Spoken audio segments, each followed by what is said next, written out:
반갑습니다. 한 주간 열왕기상 묵상으로 매일을 열어가면 좋겠습니다.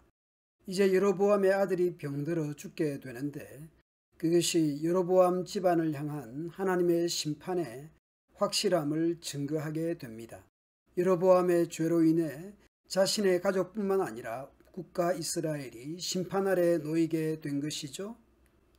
여로보암의 아들 아비야가 병이 들었습니다. 아마 심각한 병이었던가 봅니다. 그래서 여로보암은 자신의 아내를 변장시켜서 실로의 아히야를 만나라고 합니다. 그 아히야는 11장에서 여로보암이 이스라엘의 왕이 될 것이라고 말해준 선지자였죠. 그 당시 선지자 아히야가 여로보암에게 왜 12지파 중에 10지파를 솔로몬에게서 빼앗아 여로보암에게 주는지 그 이유를 말씀해 주셨습니다. 여로보암이 왕이 된 것이 솔로몬의 우상 숭배, 즉 불순종 때문이라는 것입니다. 다윗의 아들이자 성전을 건축한 솔로몬이라도 하나님 말씀에 불순종할 때 심판을 받았습니다. 그런데 그 여로보암이 불순종하고 우상 숭배를 하니 심판을 받을 수밖에 없는 것이죠. 13장에서 회개를 했으면 얼마나 좋았을까요?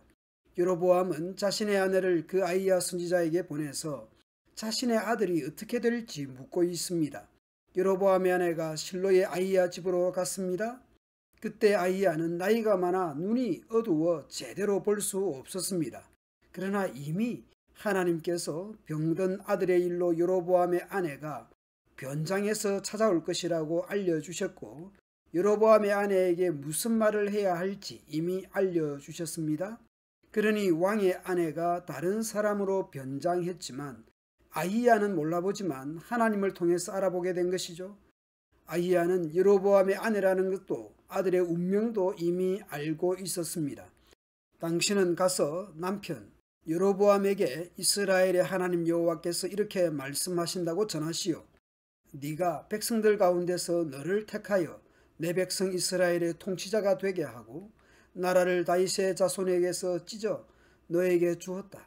그러나 너는 내 명령을 지키고 진심으로 나를 따르며 내 앞에서 옳은 일만 행한 내 종 다윗과 같지 않았다. 너는 네 이전의 통치자들보다도 더 많은 악을 행하였으며 나를 배반하고 우상을 만들어 섬김으로 나를 노하게 하였다. 그러므로 내가 네 집안에 재앙을 내려 종이든 자유인이든 남자는 모조리 죽일 것이며 네 가족을 거름더미처럼 쓸어버릴 것이다. 참혹한 심판을 예고하십니다. 그리하여 성에서 죽은 네 가족의 시체는 개가 먹을 것이며 들에서 죽은 네 가족의 시체는 공중의 새가 먹을 것이다. 이것은 나 여호와의 말이다. 메신저가 누구인지 확실하게 말씀하고 있습니다. 그리고서 아히야는 여로보암의 아내에게 다시 말하였습니다. 이제 당신은 집으로 돌아가시오. 당신이 성 안에 들어서는 즉시 당신의 아들은 죽을 것이며 모든 이스라엘 사람들은 그를 위해 슬퍼하고 장사할 것이요. 그러나 여로보암의 모든 가족 중에서 묘실에 장사될 사람은 이 아이 하나뿐이요. 그래도 이스라엘의 하나님 여호와께서는 이 아이에게서 선한 것을 보셨기 때문이요. 어린아이의 죽음이 슬프지만 그 아이를 또 다른 고통에서 건지신 것이죠. 그리고 여호와께서는 이스라엘을 다스릴 다른 왕을 세우실 것이며 그가 여로보암의 집안을 쑥대밭으로 만들어 버릴 것이요. 또 여호와께서는 이스라엘을 쳐서 물에 흔들리는 갈대처럼 되게 할 것이며 그 백성을 그들의 조상들에게 준 이 좋은 땅에서 뿌리째 뽑아 유프라테스 강 밖으로 흩어버릴 것이요. 이것은 그들이 우상을 만들어 섬김으로 여호와를 노하게 하였기 때문이요. 여로보암 왕은 자신이 범죄했을 뿐만 아니라 모든 백성들에게 죄를 짓게 하였으므로 여호와께서는 이스라엘을 버리실 것이요. 그래서 여로보암의 아내가 디르사 자기 집 문 안으로 들어서자 그 아이는 아히야의 예언대로 즉시 죽고 말았습니다. 이스라엘 사람들은 여호와께서 예언자 아히야를 통해서 말씀하신 대로 그를 장사하고 슬퍼하였습니다. 그 밖에 여로보암이 행한 일, 곧 그가 어떻게 싸웠으며 어떻게 다스렸는가 하는 것은 이스라엘 왕들의 역사책에 잘 기록되어 있다. 여로보암은 왕이 된 지 22년 만에 죽어 장사되었고 그의 아들 나답이 왕위를 계승하였다.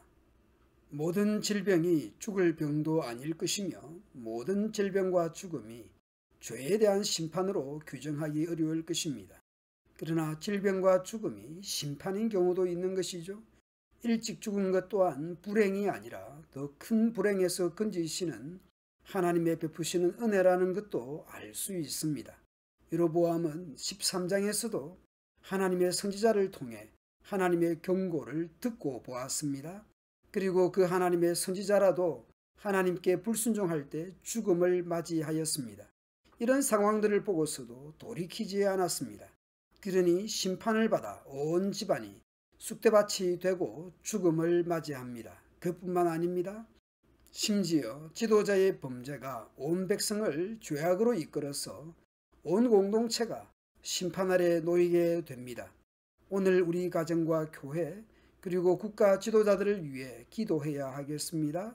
특히 가정과 교회의 지도자들은 더욱 깨어 하나님의 말씀대로 살아내기를 노력해야 하겠습니다. 여러분의 가정과 교회에 하나님의 은혜와 평강이 가득하기를 기원합니다.